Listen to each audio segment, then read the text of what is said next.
Well, anyways, my finger hit a button. Anyways, it's running. I turn on the top light.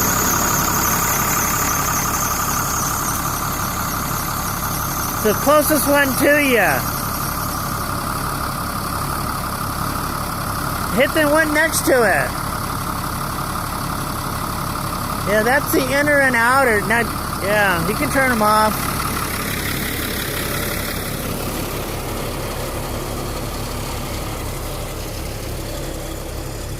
Well,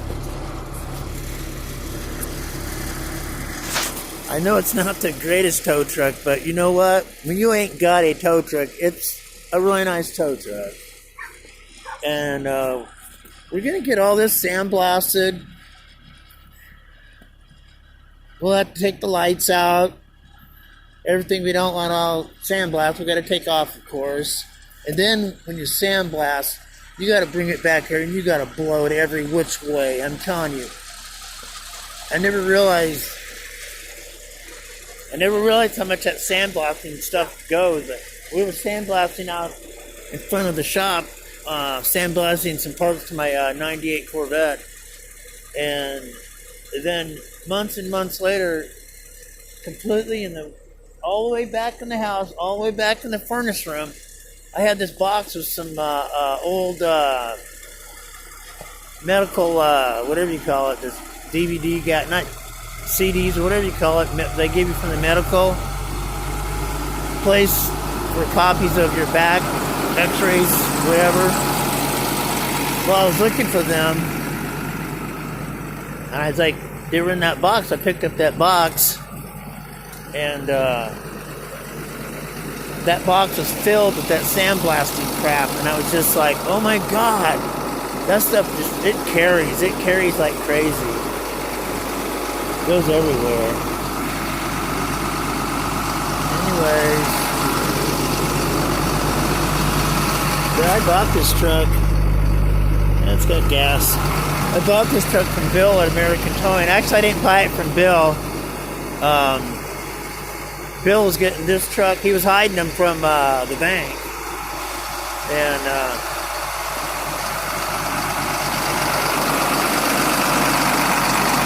I seen the truck, so I came in there, and Bill's like, oh, the bank's getting ready to repo them trucks and blah, blah, blah. So, yeah, Bill at American Towing in Anchorage, Alaska, I bailed his ass out, bought these two trucks from the bank, and so it didn't go on his record as a repo thing. Then it was weird. The bank was not happy about me doing that. It was weird. That was through GMAC. It was through GMAC, and they had a huge attitude about it. I came in there and paid them off and said, "There, you have no loan. Bye. We don't need you. I'll take my trucks, please." So I basically paid Bill's note off, and that's how I got this truck. And I'm telling you, I wish I'd have not got it. It's like, yeah, if you ain't got a truck, yeah, okay, cool, it's a nice truck. But the guy who put this truck together,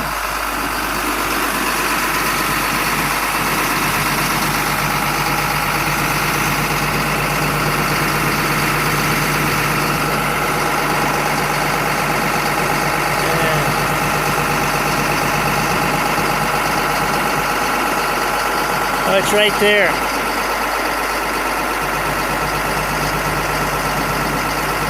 Yeah, Bob Fish.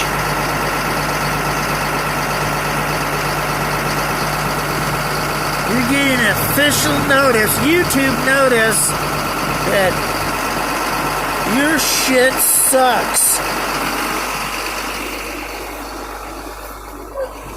I don't put tow trucks together for a living. I just drive the damn things. And all I know is that I don't know what Bob Fish did to this stupid thing, but I'm telling you what, when you extend this bed all the way out on level ground, it should more than touch the ground. You shouldn't have to extend it all the way and then crank it to touch the bed, for the tip of the bed to touch the ground. Well, that's what you got to do to this stupid truck. and it's got a steep ass angle. So guess what? When you get on it, when you're going on an like you're parked and the vehicle's kind of on a slight downgrade,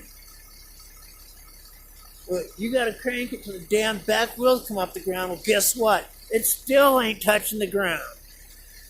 I don't know what this dude did, how he mounted it. Like I said, I'm not into geometry or something about them holes. Oh no, maybe it's not them holes. That's for the wheel lift. That's a little bracket for the wheel lift. Something about that right there. It's either needs to go that way more. I don't know. You know what it is? I bet you it needs to go in the middle of that. There's a freaking hole right there for it. I bet you that's the issue right there. Maybe. Hell, I don't know. Like I said, I don't know nothing about this stupid stuff. Actually, it's not stupid stuff, it's smart stuff. It's just stupid to me because I don't know about it. Anyways, that's my 2000 Chevy Wrecker. And all your Wrecker drivers, for some weird reason, they, you know what's strange? I was just gonna say there should be a grab handle right here. Because this truck, I'm sitting on 2 feet of snow. Well, when you go to get in this truck, the first thing you want to do is you grab this steering wheel and you yank yourself up in here. Well, I only weigh 170 pounds. So, yeah, well, some other get in here, and that's what happens to your steering wheel. It comes up with a little top metal, and it's like prime example of where they made something to break rather than make something to last. That's the same steering column. It goes into the four-wheel. Lacking the design, it's a little shorter. It's the same thing as an S10 pickup. It's so ridiculous. You can take the whole top of that steering column off and put it right on the S10 or vice versa. Lacking the steering wheel's different. And the big trucks don't have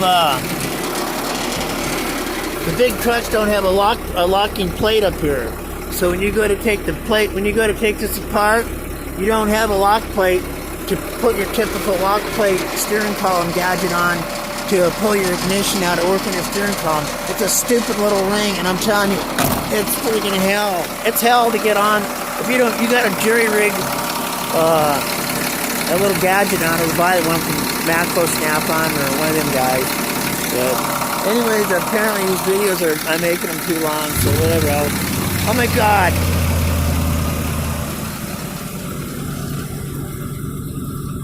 I've been working on this truck. Oh my God. Hey, Stanley.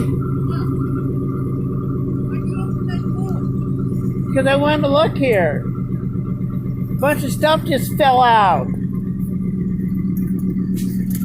Anyways, I just messed up.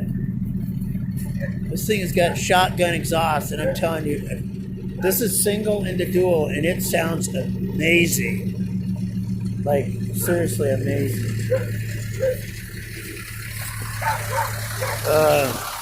I just upset Stanley. I just opened that door, and there was a whole little thing of bolts, and they just fell under the truck. So, yeah, I put cab corners and rockers on this thing.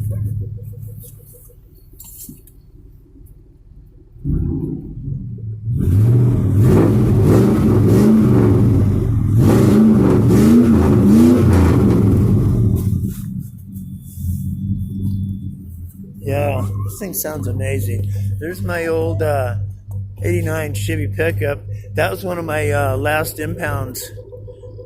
Impound that from the Diamond Center when I had the Diamond Center contract. Okay, anyways, hey, there's more to come. You know. Anyways, I just wanted to say one thing. I figured out you find out who your friends are when you ain't got no money. So I'm gonna go back and making money and maybe not have any friends this time. Because I've been living back here for years and years, and nobody even comes back and says hello.